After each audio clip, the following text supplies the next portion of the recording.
Et puis il y a aussi autre chose assez marrant dans la construction de cette tiny, en termes de réflexion personnelle, c'est que je l'ai commencé avec, je pense, le même état d'esprit que beaucoup de personnes qui font des tiny, c'est-à-dire une volonté minimaliste et une volonté de liberté. Minimaliste dans le sens où on possède du coup beaucoup moins, et liberté dans le sens où on a chez nous qui n'a pas vraiment d'ancrage géographique puisqu'il peut être déplacé, et puis une liberté financière aussi puisque c'est quelque chose, c'est le moyen d'avoir un habitat pour pas trop cher. Et, et là, plus le temps passe et plus je m'aperçois qu'en fait, c'est cette volonté-là, comment dire, la tiny, c'est le premier gros objet que je possède. C'est la première chose qui a autant de valeur dans mes possessions. Et en fait, moi, dans mon esprit minimaliste, et bah du coup, j'ai l'impression que ça ne l'est pas minimaliste. Parce que pour moi, c'est énorme. Pour moi, le minimalisme, c'est ça, quoi. Et, et, et donc, du coup, le fait de posséder une tiny, mais je trouve ça complètement démentiel. Je trouve ça énorme.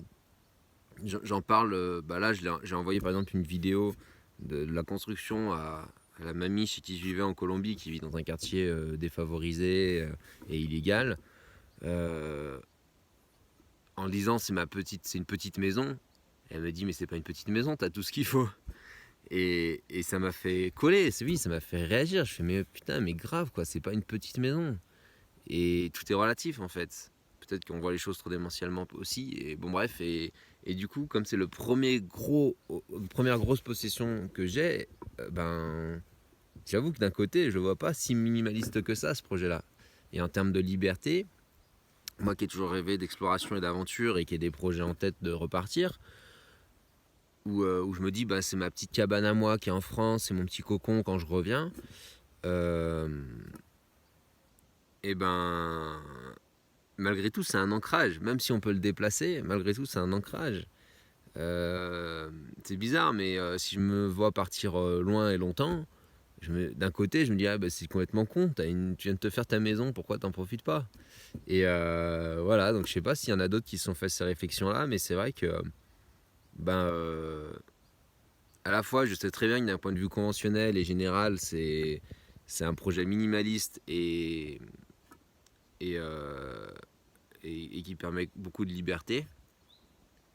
Mais pour des personnes qui tendent le plus possible à la sobriété, qui n'ont pas jamais possédé grand chose, etc., tous mes téléphones, c'est des téléphones de récup, tous les téléphones que j'ai eu, ma voiture, elle m'a coûté 600 balles. Enfin, ben, dans ce climat-là, j'avoue que la Tiny, bah, c'est une énorme possession en fait. Et comme toute possession, on en devient. Elle nous possède d'une certaine façon, je pense.